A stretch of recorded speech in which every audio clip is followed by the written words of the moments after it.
तो 30,000 किलोमीटर की यात्रा 100 दिनों में, ये अपने आप में सर चकराने वाली बात है। ऐसा कई बार हुआ उस यात्रा के दौरान जहां किसी भी व्यक्ति के लिए बाइक चलाना काफ़ी मुश्किल होता है, वहाँ 65 साल के इंसान के लिए तो ये भूल ही जाइए।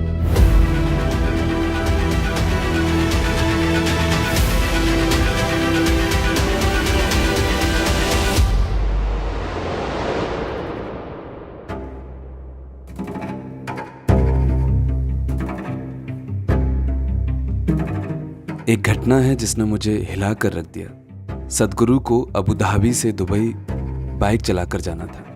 दुबई और अबू धाबी में अधिकतर लोग दोपहर को बाहर नहीं निकलते, और अगर निकलते भी हैं तो अपनी एयर कंडीशनर कार में। बाहर धूप में बाइक चलाना तो भूल जाइए।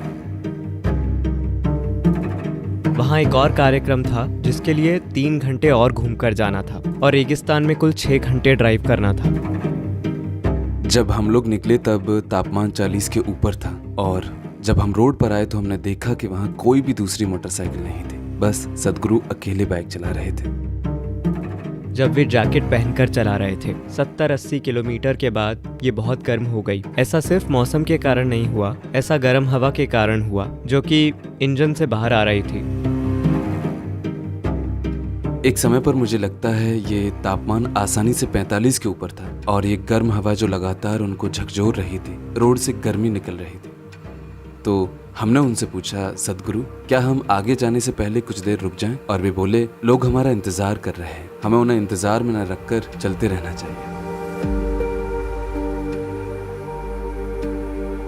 कुछ मिनट बाद हमने फिर पूछा, क्या हम कम से कम 5 मिनट के लिए रुक जाएं ताकि वे पानी पी सकें? सदगुरु बड़े बेमन से रुके, और फिर जब हमने देखा कि हम लोग रेगिस्तान में हैं और उधर कोई भी ऐसी जगह नहीं है जहां सदगुरु को थोड़ी छांव मिल सके, हमें खोजने पर बस एक झुका हुआ पेड़ मिला जो कि वहां था। वे मोटरसाइकिल को उस पेड़ के नीचे पार्क करके वहां कुछ मिनट के लिए खड़े रहे।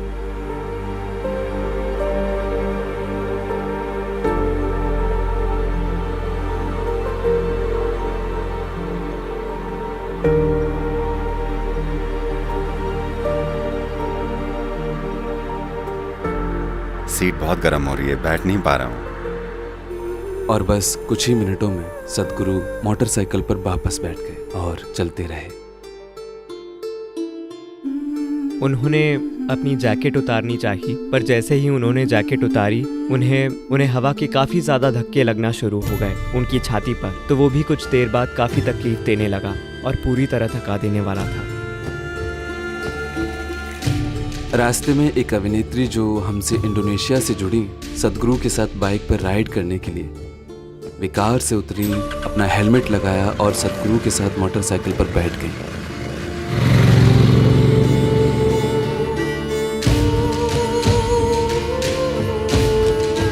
हम कार में हैं, ठीक उनके बगल में, और वो इशारा करने लगी, प्लीज रोकिए, मैं ये नहीं कर सकती, मैं ये और नहीं कर सकती। वे हमें इशारा कर रही थी, बस इसे यहीं रोक दीजिए, मैं इसे और ज्यादा नहीं कर सकती। तब हम रोड के किनारे आ गए। सिर्फ ये जानकर कि ये सफर अब तक कितना कठिन रहा है, मेरे लिए सिर्फ ये 20 मिनट काटने मुश्किल थे। मैं अब और ज्यादा आपका आदर करने लगी हूँ। और उन्होंने बाइक से अपना दुबई तक का सफर जारी रखा। वे बाइक चला रहे थे और बाहर बहुत गर्मी थी, और हम सदगुरु को हाथ पैर सीधे करते हुए देख रहे थे, क्योंकि उन्हें पता था कि उनका शरीर डिहाइड्रेट हो रहा है। इसलिए वो इसे ऐसा रखना चाहते थे कि वो क्रैम्प ना हो।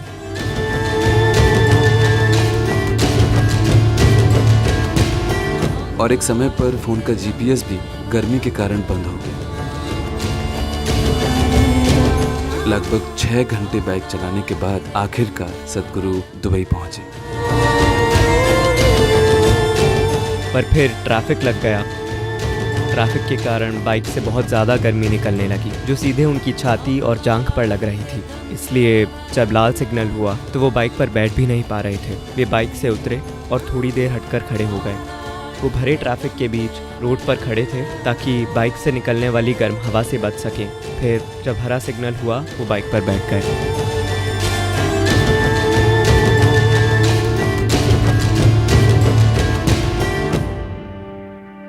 और फिर वे होटल गए जहां हमने बेसमेंट में गाड़ी खड़ी की।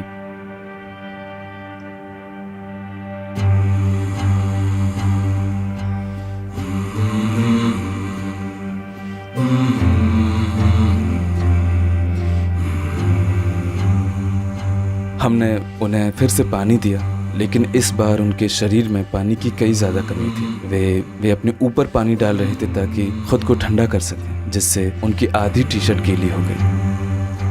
फिर वे एक कमरे में गए और वहाँ बिस्तर पर जाकर गिर पड़े और हम उनकी मदद करने की कोशिश कर रहे थे। मैं ये देख रहा था कि क्या हम उनके जूते उतार सकते हैं, और मैंने गलती से उनके पाँव का कड़ा छू लिया और इसने पूरी तरह से मेरी उंगली जला दी।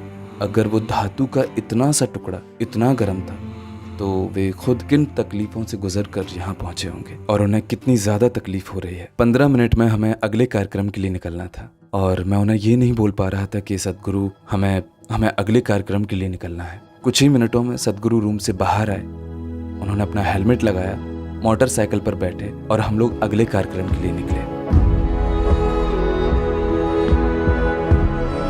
और उस कार्यक्रम में किसी को ये एहसास तक नहीं था कि उन पर क्या गुजरी है, वे कैसे यहाँ तक पहुँचे। उनकी टी शर्ट अब भी थोड़ी सी गीली थी। उन्हें अपनी टी शर्ट बदलने का भी मौका नहीं मिला। ये इवेंट्स जो एक के बाद एक थे, वे लगातार 3 घंटे तक चलते रहे और उसके बाद हमने कुछ इंटरव्यूज भी रखे थे। तो जब तक ये सब खत्म हो पाता, हम वापस रूम में जा पाते ताकि वे मिनट भर सांस ले सके या कुछ खा सके, तब तक आधी रात हो चुकी।